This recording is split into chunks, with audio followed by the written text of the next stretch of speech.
Hello everyone, welcome to my channel Karnataka kitchen. ನಾನು ಸೌಂದರ್ಯ. ಇವತ್ತಿನ ವಿಡಿಯೋದಲ್ಲಿ ಅನ್ನ ಉಳಿದಿದ್ರೆ ಅದರಲ್ಲಿ ಯಾವ ರೀತಿಯಾಗಿ ದೋಸೆ ಮಾಡ್ಕೊಳ್ಳೋದು, ಅನ್ನ ಉಳಿದಿದ್ದಾಗ ವೇಸ್ಟ್ ಮಾಡೋ ಬದಲಿಗೆ ಈ ರೀತಿ ದೋಸೆ ಮಾಡಿ ತುಂಬಾ ಟೇಸ್ಟಿಯಾಗಿರುತ್ತೆ. ಹಾಗೆ ದೋಸೆಗೆ ಏನಾದರೂ ನೆನೆಸಿಲ್ಲ ಅಂದಾಗಲೂ ಕೂಡ ನೀವು ರಾತ್ರಿ ಉಳಿದಿರೋ ಅಂಥ ಅನ್ನದಲ್ಲಿ ಈ ರೀತಿ ದೋಸೆ ಮಾಡ್ಕೊಳ್ಬೋದು. ಟೇಸ್ಟ್ ಅಂತೂ ತುಂಬಾ ಚೆನ್ನಾಗಿರುತ್ತೆ. ಅತಿಯಷ್ಟು ಮೃದುವಾಗಿ ನಮಗೆ ದೋಸೆ ಅನ್ನೋದು ಬರುತ್ತೆ. ಹಾಗಿದ್ರೆ ಈ ದೋಸೆ ರೆಸಿಪಿನ ಯಾವ ರೀತಿಯಾಗಿ ಮಾಡೋದು ಅಂತ ಹೇಳ್ಬಿಟ್ಟು ಇವತ್ತಿನ ವಿಡಿಯೋದಲ್ಲಿ ನೋಡ್ತಾ ಹೋಗೋಣ. ಮೊದಲಿಗೆ ಇಲ್ಲಿ ನೋಡಿ, ನೈಟು ಮಿಕ್ಕಿರೋ ಅಂತ ಅನ್ನನ ಸ್ವಲ್ಪ ಈ ರೀತಿ ಮಿಕ್ಸ್ ಮಾಡಿಕೊಂಡು ಇದಕ್ಕೆ ನೀರನ್ನು ಸೇರಿಸ್ಕೊಂಡು ಓವರ್ ನೈಟ್ ನೆನೆಯಲಿಕ್ಕೆ ಬಿಟ್ಬಿಡಬೇಕಾಗುತ್ತೆ. ನೋಡಿ, ಈ ರೀತಿಯಾಗಿ ಸ್ವಲ್ಪ ನೀರನ್ನು ಹಾಕಿ ನೆನೆಯಲಿಕ್ಕೆ ಬಿಡಬೇಕು. ಬೆಳಗ್ಗೆ ಇದು ನೆಂದಿರುತ್ತೆ. ಇವಾಗ ಈ ಅನ್ನನ ನಾವು ಒಂದು ಮಿಕ್ಸರ್ ಜಾರ್ಗೆ ಸೇರಿಸ್ಕೊಳ್ಬೇಕು. ನಂತರ ಅದಕ್ಕೆ 1 ಕಪ್ ಆಗುವಷ್ಟು ರವೆನ ಸೇರಿಸ್ಕೊಳ್ತಾ ಇದ್ದೀನಿ. ಹಾಗೆ 3/4 ಕಪ್ ಆಗುವಷ್ಟು ಮೊಸರು. ಇನ್ಸ್ಟೆಂಟಾಗಿ ಮಾಡ್ಕೊಳ್ತಾ ಇರೋದ್ರಿಂದ ಮೊಸರು ಹಾಕಿದ್ರೆ ಟೇಸ್ಟ್ ಚೆನ್ನಾಗಿ ಬರುತ್ತೆ. ದೋಸೆ ಅಂದರೆ ನಮಗೆ ಸ್ವಲ್ಪ ಹುಳಿ ಇರಬೇಕಲ್ಲ, ಹಾಗಾಗಿ. ನಂತರ ಸ್ವಲ್ಪ ನೀರನ್ನು ಹಾಕ್ಕೊಂಡು ಒಂದ್ಸಲ ಮಿಕ್ಸ್ ಮಾಡ್ಕೊಳ್ಳೋಣ. ಒಂದೇ ಸಲ ನಾವು ಇದೇ ರೀತಿಯಾಗಿ ಮಿಕ್ಸಿ ಮಾಡ್ಕೊಳಕ್ಕೆ ಹೋದರೆ ಚೆನ್ನಾಗಿ ರುಬ್ಬೋದಿಲ್ಲ. ಹಾಗಾಗಿ ಒಂದ್ಸಲ ಈ ರೀತಿ ಮಿಕ್ಸ್ ಮಾಡ್ಕೊಳ್ಳಿ. ನಂತರ ನಾವು ಇದನ್ನು ಕನ್ಸಿಸ್ಟೆನ್ಸಿ ನೋಡಿಬಿಟ್ಟು ನೀರನ್ನು ಅಡ್ಜಸ್ಟ್ ಮಾಡಿಕೊಂಡು ನಾವು ಮಿಕ್ಸಿ ಮಾಡ್ಕೊಳ್ಬೇಕಾಗುತ್ತೆ. ದೋಸೆ ಬ್ಯಾಟರ್ ಯಾವ ರೀತಿ ರುಬ್ಕೊಳ್ತೀವಲ್ಲ ಅದೇ ರೀತಿಯಾಗಿ ಫೈನ್ ಪೇಸ್ಟಾಗಿ ನಾವು ರುಬ್ಕೊಂಡು ತಗೊಳ್ಬೇಕು. ನೋಡಿ, ಈ ರೀತಿಯಾಗಿ ಫೈನಾಗಿ ರುಬ್ಕೊಳ್ಬೇಕು. ಅನ್ನ ಅನ್ನೋದು ನಮಗೆ ಕಂಪ್ಲೀಟಾಗಿ ರುಬ್ಬಿರಬೇಕಾಗತ್ತೆ.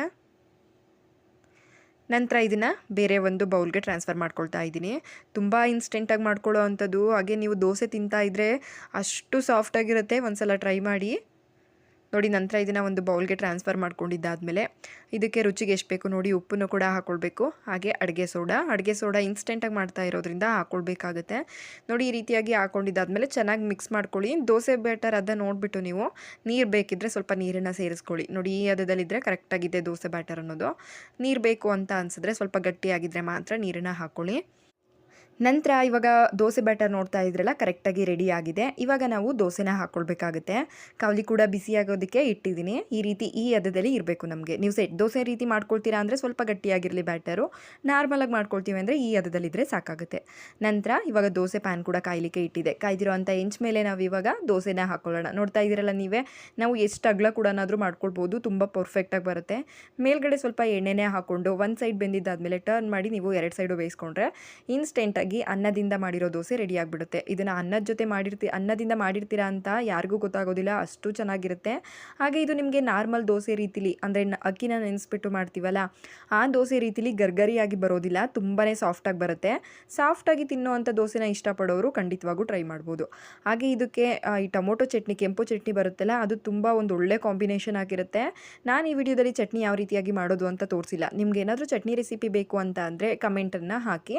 ನೆಕ್ಸ್ಟ್ ವಿಡಿಯೋದಲ್ಲಿ ನಾನು ಚಟ್ನಿ ಯಾವ ರೀತಿಯಾಗಿ ಮಾಡೋದು ಅಂತ ಹೇಳ್ಬಿಟ್ಟು ತೋರಿಸ್ಕೊಡ್ತೀನಿ. ನೋಡಿದ್ರಲ್ಲ ಎಷ್ಟು ಪರ್ಫೆಕ್ಟ್ ಆಗಿರೋ ಅಂಥ ದೋಸೆ ರೆಡಿ ಆಗಿದೆ ಅಂತ ಹೇಳ್ಬಿಟ್ಟು. ಈ ದೋಸೆ ರೆಸಿಪಿ ನಿಮ್ಮೆಲ್ಲರಿಗೂ ಕೂಡ ಇಷ್ಟ ಆಗಿದೆ ಅಂದ್ಕೊಳ್ತೀನಿ. ಇಷ್ಟ ಆಗಿದ್ದರೆ ಲೈಕ್, ಶೇರ್, ಕಮೆಂಟ್ ಮಾಡೋದ್ರ ಜೊತೆಗೆ ಇನ್ನೂ ಯಾರು ನನ್ನ ಚಾನಲ್ನ ಸಬ್ಸ್ಕ್ರೈಬ್ ಮಾಡಿ ವಿಡಿಯೋ ನೋಡ್ತಾ ಇದ್ದೀರಾ, ಪ್ಲೀಸ್ ಸಬ್ಸ್ಕ್ರೈಬ್ ಮಾಡ್ಕೊಳ್ಳಿ. Thank you for watching.